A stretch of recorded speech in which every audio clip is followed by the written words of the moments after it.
What a weekend of college football we were just treated to, but it wasn't just the on-field results. It was the off-the-field drama and storylines that makes college football so great. And today, we need to focus on the major storyline from this weekend, and that's that Nebraska football has fired Scott Frost after his third game this season going 1-2. Today, we need to talk about what this means for Nebraska, some possible names to watch out for in terms of potential head coaching candidates, and everything in between. But before we do, as always, y'all know the drill. I need to hear from you. Hop down to the comments, give me a Y for yes, N for no. Are you surprised that Nebraska fired Scott Frost? And then let me know what you're thinking.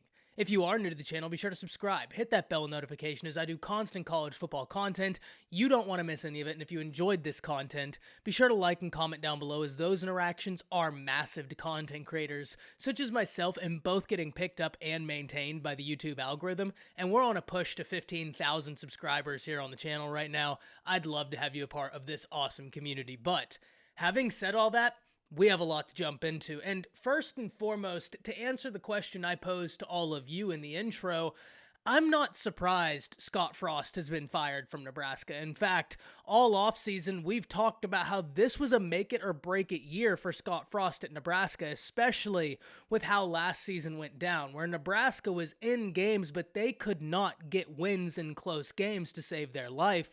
Something that's translated into this season. Because thus far in his head coaching career at the University of Nebraska, Scott Frost is 5-22 in one-possession games, and if we're asking what's his coaching record overall, after this weekend, he's 16-31 as the head coach of Nebraska, which is not at all the results the Husker faithful were looking for.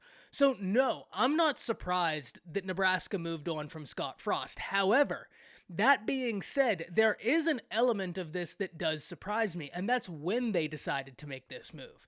Because had they waited just a few weeks, they wouldn't have had to pay him the buyout they're instead going to have to, which is $15 million. If they would have waited a few weeks, that buyout would have been $7.5 million, effectively saving them a good bit of change. However, whenever you listen to Vice Chancellor of Athletics, Trev Albert, talk about this, he provided some insight as to why Nebraska decided to make this move. Talking about how he felt it was only fair for the players, given how everything is going right now with the Cornhuskers. He felt that the only fair thing to do for the players, for the team, was try and get a new voice and a new direction into the room to see if anything could be salvaged. And look, at one side of this, I completely understand where he's coming from. You have a team full of individuals that have worked their butt off trying to get ready for the season, and nothing is going right, and this isn't a one-off. This isn't like it's Scott Frost's first year, second year, or even his third year. This is something that has continually plagued the Cornhuskers, and it doesn't look to be getting any better. In fact, I think a principled argument could be made. It was getting worse. So I completely understand where Trev Albert is coming from with that sentiment, and I actually do agree with it, but still, when you have the opportunity to save $7.5 million, it seems like you would try and do that, but at the end of the day, that's just indicative, and I think that just shows us how severe this wasn't working and how much Nebraska really wanted this to work.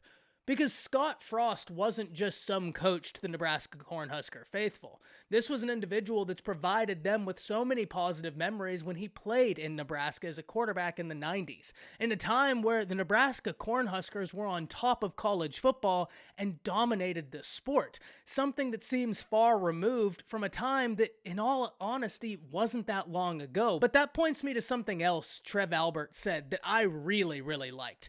And that was how, right now for Nebraska, the most important thing is to not look at what the past yielded for the Cornhuskers, not look at the program they used to be, because that hasn't helped them any in recent memory. Instead, the best thing for Nebraska is to start focusing on the little things that are going to help them get better day by day, that will eventually lead to the monumental changes they're looking for. And in that, I really liked that sentiment, because Nick Saban is someone who I follow closely, and you always hear him talking about the process. He's not talking about grand results. He's talking about the tiny details that you do day to day in your life, and if you can master those, well, the grand results will take care of themselves because you will have been prepared and disciplined for all the little details that go into it. So I love that sentiment from Trev Albert. I thought it was really cool to hear, and if you were a Nebraska fan, it had to have been refreshing at some level in a time where not much is refreshing if I'm being honest, especially when you look at how the Scott Frost saga went down.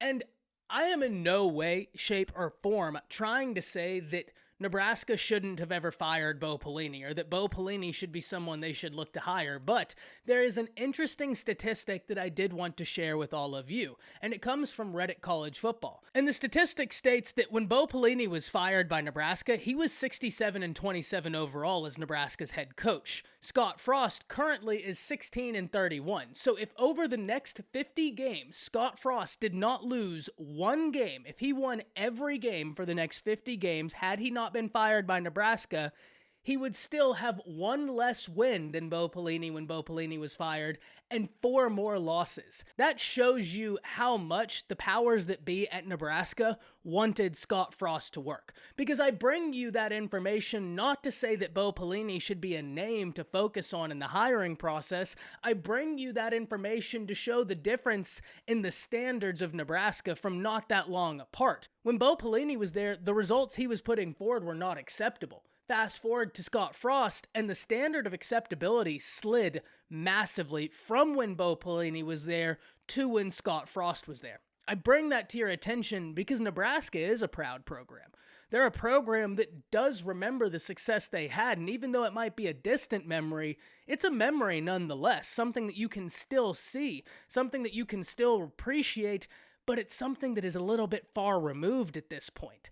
Nebraska has slid to a degree where this was an inevitable conclusion, in my opinion. Scott Frost wasn't making it out of the year, and in my personal opinion, whenever he lost to Northwestern, and the way he lost to Northwestern with the onside kick when all the momentum was on your side, it seemed inevitable that this was the conclusion of the season, barring something substantial. And that something substantial would have had to have been winning the next 2 games, and when Oklahoma comes to Norman, beating the Oklahoma Sooners. Something that was going to be an incredibly tall task no matter what. And now, that's a game that I think a lot of people are still going to be interested in because Nebraska's interim head coach Mickey Joseph is going to try and give them some sort of a spark, but inevitably, it doesn't have that same fervor that it could have had.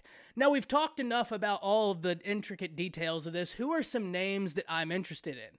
Well, a name that I've heard a lot mentioned in the Twitter sphere is Dan Campbell, the current head coach of Iowa State. And Dan Campbell's a great coach. I don't think anybody's going to argue that. He's done really positive things with Iowa State. He's been able to beat Iowa, which Nebraska has to play given they're a Big Ten conference.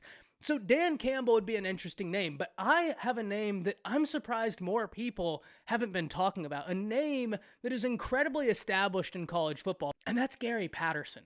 Gary Patterson took TCU to new heights, and I have a very good friend that played safety for Gary Patterson at TCU, and so I've always kind of had a little bit of an intricate look into the TCU defense, how Gary Patterson likes to run things, and there's no denying the results Gary Patterson put forth on the football field. Another thing Gary Patterson does just about as well as anybody in the nation is he has got an eye for talent.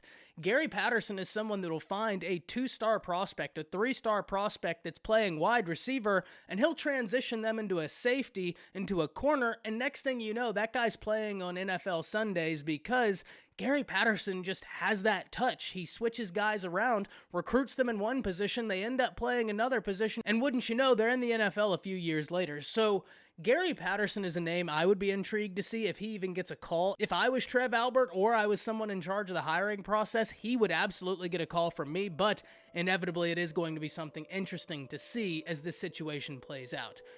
At the end of the day, I want to hear from y'all. I want to hear from Nebraska fans. I want to hear from college football fans. What were you thinking about Scott Frost being fired? Were you surprised? And then I want to know which candidates you're looking at to possibly take over that job. A job that has a fan base that's ready to get back to where they once were, but knows they have a lot of work to go to get there. Hop down to the comments. Let me know what you're thinking. That's it. See ya.